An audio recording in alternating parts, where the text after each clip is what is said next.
Section 3, Transporting Cargo Safely. This section covers inspecting cargo, weight and balance, securing cargo, cargo needing special attention. This section tells you about hauling cargo safely. You must understand basic cargo safety rules to get a CDL. If you load cargo wrong or do not secure it, it can be a danger to others and yourself. Loose cargo that falls off a vehicle can cause traffic problems and others could be hurt or killed. Loose cargo could hurt or kill you during a quick stop or crash. Your vehicle could be damaged by an overload. Steering could be affected by how a vehicle is loaded, making it more difficult to control the vehicle. Whether or not you load and secure the cargo yourself, you are responsible for inspecting your cargo. You're responsible for recognizing overloads and poorly balanced weight. You're responsible for knowing your cargo is properly secured and does not obscure your view ahead or to the sides. And you're responsible for knowing your cargo does not restrict your access to emergency equipment. If you intend to carry hazardous material that requires placards on your vehicle, you will also need to have a hazardous materials endorsement. Section 9 of this manual has the information you need to pass the hazardous materials test. Federal, state, and local regulations for commercial vehicle weight, securing cargo, covering loads, and where you can drive large vehicles vary from place to place. Know the rules where you will be driving. All right, inspect cargo. As part of your pre-trip inspection, make sure the truck is not overloaded and the cargo is balanced and secured properly. After starting, inspect the cargo and its securing devices again within the first 50 miles after beginning a trip. Make any adjustments needed. Recheck. Recheck the cargo and securing devices as often as necessary during a trip to keep the load secure. A good habit is to inspect again after you have driven for 3 hours or 150 miles. After every break you take during driving. Weight and balance. You are responsible for not being overloaded. The following are some definitions of weight you should know. Definitions you should know. Gross vehicle weight. The total weight of a single vehicle plus its load. Gross combination weight. The total weight of a powered unit plus trailers plus the cargo. Gross vehicle weight rating. The maximum GVW specified by the manufacturer for a single vehicle plus its load. Gross combination weight rating. The maximum GCW specified, that's gross combination weight specified by the manufacturer for a specific combination of vehicles plus its load. Axle weight. The weight transmitted to the ground by one axle or one set of axles. Tire load. The maximum safe weight a tire can carry at a specific pressure. This rating is stated on the side of each tire. Suspension systems. Suspension systems have a manufacturer's weight capacity rating. Coupling device capacity. Coupling devices are rated for the maximum weight they can pull and/or carry. Legal weight limits. You must keep weights within legal limits. States have maximums for GVWs, GCWs, and axle weights. Often, maximum axle weights are set by a bridge formula. A bridge formula permits less maximum axle weight for axles that are closer together. This is to prevent overloading bridges and roadways. Overloading can have bad effects on steering, braking, and speed control. Overloaded trucks have to go very slowly on upgrades. Worse, they may gain too much speed on downgrades. Stopping distance increases. Brakes can fail when forced to work too hard. During bad weather or in mountains, it may not be safe to operate at legal maximum weights. Take this into account before driving. Don't be top heavy. The height of the vehicle's center of gravity is very important for safe handling. A high center of gravity, cargo piled up high, or heavy cargo on top, means you are more likely to tip over. It is most dangerous in curves or if you have to swerve to avoid a hazard. It is very important to distribute the cargo so it is as low as possible. Put the heaviest parts of the cargo under the lightest parts. Balance the weight. Let's see. Poor weight balance can make vehicle handling unsafe. Too much weight on the steering axle can cause hard steering. It can damage the steering axle and tires. Underloaded front axles, caused by shifting weight too far to the rear, can make the steering axle weight too light to steer safely. Too little weight on the driving axles can cause poor traction. The drive wheels may spin easily. During bad weather, the truck may not be able to keep going. Weight that is loaded so there is a high center of gravity causes greater chance of rollover. On flatbed vehicles, there is also a greater chance that the load will shift to the side or fall off. Okay, wrong. Right.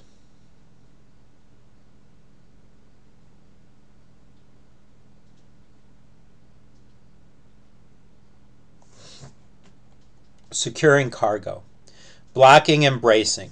Blocking is used in the front, back, and/or sides of a piece of cargo to keep it from sliding. Blocking is shaped to fit snugly against cargo. It is secured to the cargo deck to prevent cargo movement. Bracing is also used to prevent movement of cargo.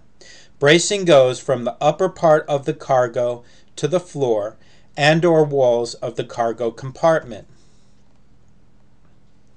Cargo should have at least one tie down for each 10 feet of cargo.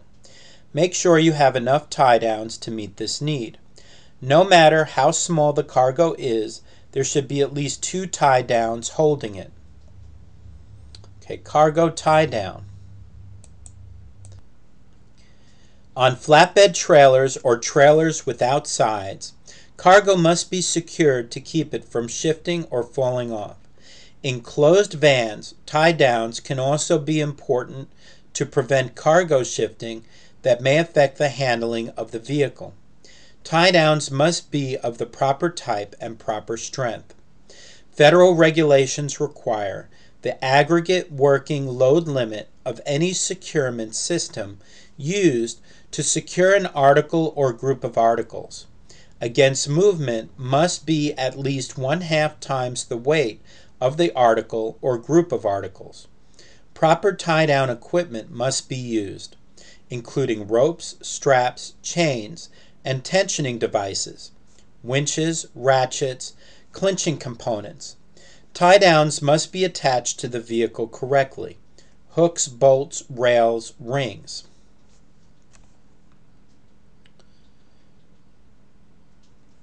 Cargo should have at least one tie-down for each 10 feet of cargo. Make sure you have enough tie-downs to meet this need. No matter how small the cargo, it should have at least 2 tie-downs. There are special requirements for securing various heavy pieces of metal. Find out what they are if you are to carry such loads. Header boards. Front end header boards, that's headache racks, protect you from your cargo in case of a crash or emergency stop. Make sure the front end structure is in good condition. The front end structure should block the forward movement of any cargo you carry. Covering cargo. There are two basic reasons for covering cargo: to protect people from spilled cargo, to protect the cargo from weather. Spill protection is a safety requirement in many states. Be familiar with the laws in the states you drive in. You should look at your cargo covers in the mirrors from time to time while driving. A flapping cover can tear loose, uncovering the cargo and possibly block your view or someone else's. Sealed and containerized loads. Containerized loads generally are used when freight is carried partway by rail or ship. Delivery by truck occurs at the beginning and/or end of the journey. Some containers have their own tie-down devices or locks that attach directly to a special frame. Others have to be loaded onto flatbed trailers. They must be properly secured just like any other cargo. You cannot inspect sealed loads, but you should check that you don't exceed gross weight and axle weight limits. Cargo needing special attention. Dry bulk. Dry bulk tanks require special care because they have a high center of gravity and the load can shift. Be extremely cautious, slow and careful, going around curves and making sharp turns. Hanging meat. Hanging meat, suspended beef, pork, lamb, in a refrigerated truck can be a very unstable load with a high center of gravity. Particular caution is needed on sharp curves such as off-ramps and on-ramps. Go slowly. Livestock. Livestock can move around in a trailer, causing unsafe handling. With less than a full load, use false bulkheads to keep livestock bunched together. Even when bunched, special care is necessary because livestock can lean on curves. This shifts the center of gravity and makes rollover more likely. Oversized loads. Over-length, over-width, and/or overweight loads require special transit permits. Driving is usually limited to certain times. Special equipment may be necessary, such as wide load signs, flashing lights, flags, etc. Such loads may require a police escort or pilot vehicles bearing warning signs and/or flashing lights. These special loads require special driving care. Metal coil. Section 510 2B9 of the New York State Vehicle and Traffic Law requires that any commercial driver who transports metal coils, which individually or bundled together weigh 5,000 pounds or more, must have a metal coil endorsement on his/her New York commercial driver's license. You must hold a Class A, B, or C license and pass a written knowledge test to qualify for this endorsement.